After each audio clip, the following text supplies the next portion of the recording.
नेता प्रतिपक्ष राहुल गांधी को कमान। पीएम मोदी के नेतृत्व में नई सरकार का गठन हो गया और सभी मंत्रियों ने अपने मंत्रालय और विभाग की जिम्मेदारी संभाल भी ली है। अब सबकी नज़रें थी लोकसभा में नेता प्रतिपक्ष लीडर ऑफ अपोजिशन यानी एलओपी पर भी टिकी हुई थी, क्योंकि देश में 10 साल बाद कांग्रेस को नेता प्रतिपक्ष घोषित करने का मौका मिला था। यह पद पिछले 10 साल से खाली था। कांग्रेस नेता राहुल गांधी को लोकसभा में विपक्ष का नेता नियुक्त किया गया।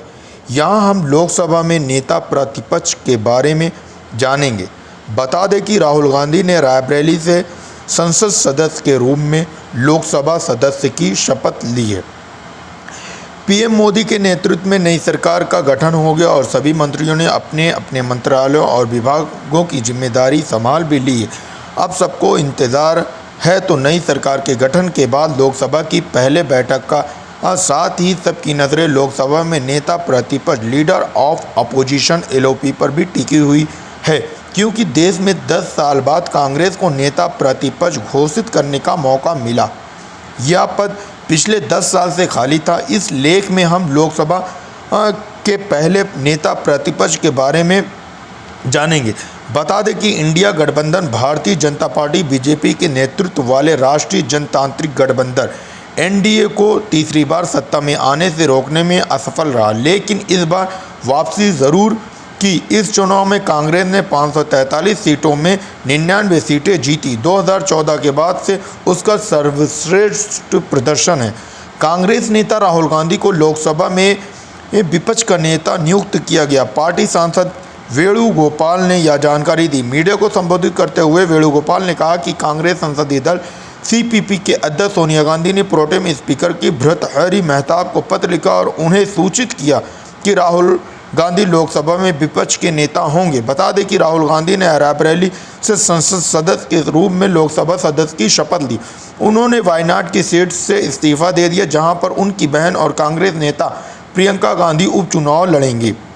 नेता प्रतिपक्ष कांग्रेस के खाते में लोकसभा में 10 साल के लंबे इंतजार के बाद कांग्रेस को नेता प्रतिपक्ष का पद अधिकृत रूप से मिल गया। मोदी सरकार के पहले और दूसरे कार्यकाल में कांग्रेस के लोकसभा सांसदों की संख्या 10% से कम होने के कारण यह पद खाली था। इस बार कांग्रेस के 99 सांसद जीतकर आए, जो लोकसभा की कुल संख्या का 18% है। नेता प्रतिपक्ष की क्या शक्तियां होती है? Power of leader opposition.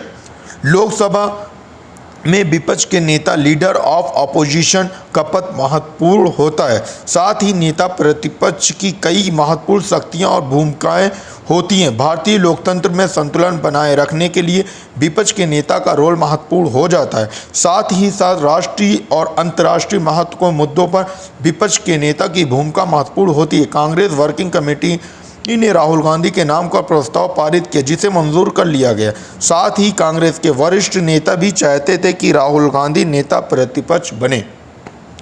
संसदीय कार्यों में भूमिका। विपक्ष का नेता संसद में सरकार की नीतियों और कार्यक्रमों की आलोचना करने और सवाल उठाने के लिए स्वतंत्र होता है। साथ ही प्रमुख विधेयकों और नीतिगत मामलों पर विपक्ष का दृष्टिकोण संसद में रखते हैं। दूसरा, संसदीय समितियों में रोल। नेता प्रतिपक्ष को विभिन्न संसदीय समितियों जैसे लोक लेखा समिति, पब्लिक अकाउंट्स कमिटी और चयन समिति सेलेक्ट कमिटीज में सदस्यता दी जाती है। साथ ही संसदीय समितियों द्वारा लिए हर निर्णय में विपक्ष के नेता का अहम रोल होता है। तीसरा, संवैधानिक पदों की नियुक्ति में भी भूमिका।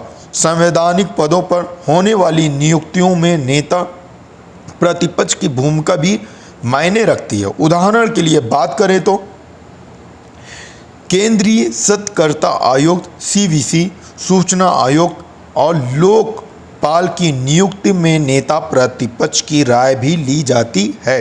साथ ही साथ प्रवर्तन निदेशालय ईडी और केंद्रीय जांच ब्यूरो सीबीआई जैसी केंद्रीय एजेंसियों के प्रमुखों की नियुक्ति में नेता प्रतिपक्ष का रोल अहम होता है। चयन समितियों में नेता प्रतिपक्ष की उपस्थिति सरकार द्वारा लिए गए निर्णयों में पारदर्शिता और निष्पक्षता सुनिश्चित करती है। नेता प्रतिपक्ष की सैलरी और सुविधाएं कैबिनेट मंत्री के बराबर होती है। पद बेहद प्रभावशाली होता है। बता दें कि प्रतिपक्ष का कैबिनेट मंत्री का समान होता है।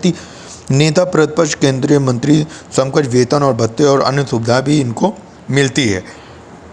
ड्राइवर, घर, आवास और स्टाफ की भी सुविधाएं दी जाती है। लोकसभा में विपक्ष के पहले नेता विपक्ष के नेता राम सुभाग सिंह थे। वह साल 1962 से लेकर 1967 में क्रमशः तीसरी और चौथी लोकसभा के सदस्य के रूप में चुने गए थे। 1969 में लोकसभा में विपक्ष के पहले नेता बने थे। बता दें कि लोकसभा में 1969 तक विपक्ष के किसी भी आधिकारिक नेता को मान्यता नहीं दी थी। यह पद 1980 और 1989 और 2014 से 2024 के बीच खाली था।